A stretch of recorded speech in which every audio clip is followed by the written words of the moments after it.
$55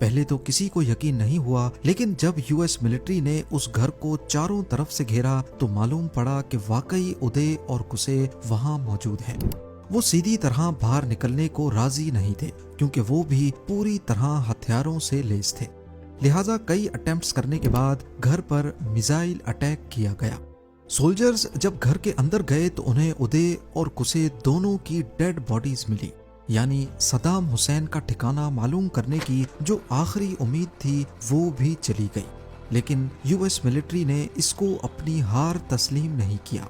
دوسری طرف Saddam Hussein کے کئی ساتھیوں کو ڈھونڈ کر زندہ اریسٹ بھی کیا گیا تھا، لیکن کہیں سے بھی کوئی انفارمیشن نہیں ملی۔ اب 4 مہینے گزر چکے تھے اور بات یہاں تک پہنچ گئی کہ یو ایس ملٹری اب یہ سوچنے لگی کہ شاید صدام حسین بھی کسی حملے میں مر چکا ہے۔ یہی سوچتے ہوئے یو ایس ملٹری کی کوششیں بھی کم ہونے لگی۔ نہ تو کسی ملٹری آپریشن اور نہ ہی کوئی انٹیلیجنس رپورٹ صدام حسین کے زندہ ہونے کا اشارہ دے رہی تھی، پر اسی دوران ایک آڈیو ٹیپ نے سارا پلاٹ ہی بدل دیا۔ یہ آڈیو ٹیپ تھی صدام حسین کی، جس میں وہ اپنے دونوں بیٹوں کی موت پر دکھ کا اظہار کر رہا تھا۔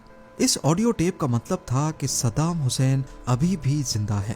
امریکہ نے ایک بار پھر سے صدام حسین کو ڈھونڈنے کی کوششیں تیز کر دی اور اس کے سر پر جو $25 ملین کا انعام تھا اسے بڑھا کر $30 ملین کر دیا گیا، اور ساتھ ہی انفارمیشن دینے والے کو یو ایس سٹیزن شپ دینے کا وعدہ بھی کیا گیا۔ اتنی بھاری رقم کی لالچ میں ہر کوئی اپنی قسمت آزمانے لگا۔ عراقی لوگوں نے الٹی سیدھی انفارمیشن دینا شروع کر دی، اس امید میں کہ اگر وہاں سے صدام حسین پکڑا گیا تو ان کو انعامی رقم ملے گی، پر اس سے امریکہ کا کام اور زیادہ مشکل ہو گیا۔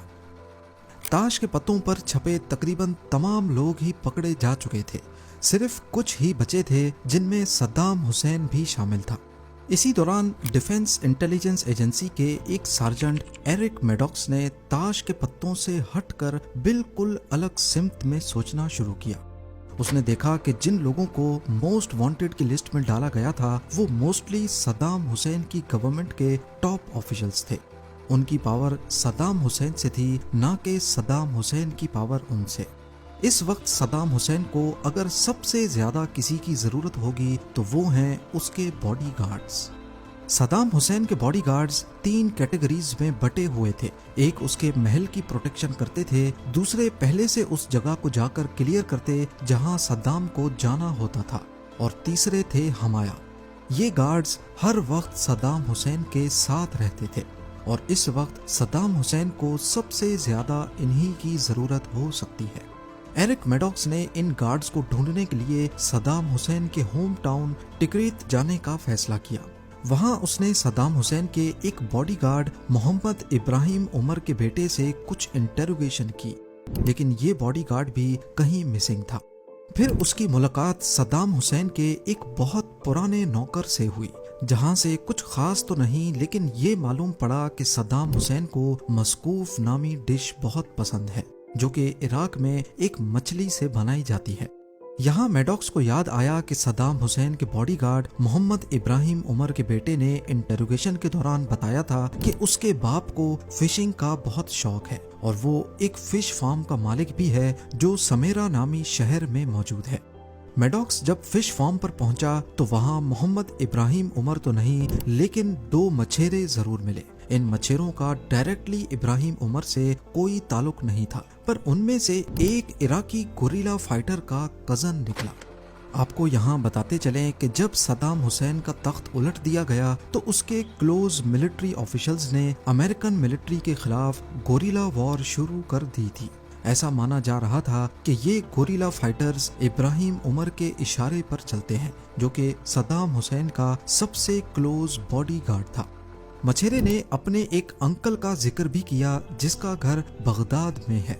میڈوکس نے اپنی ٹیم کے ساتھ بغداد کے اس گھر کو گھیرا، اس امید میں کہ شاید یہاں سے بھی کوئی انفارمیشن مل جائے، اور حیرت انگیز طور پہ ابراہیم عمر وہیں پہ چھپا ہوا تھا۔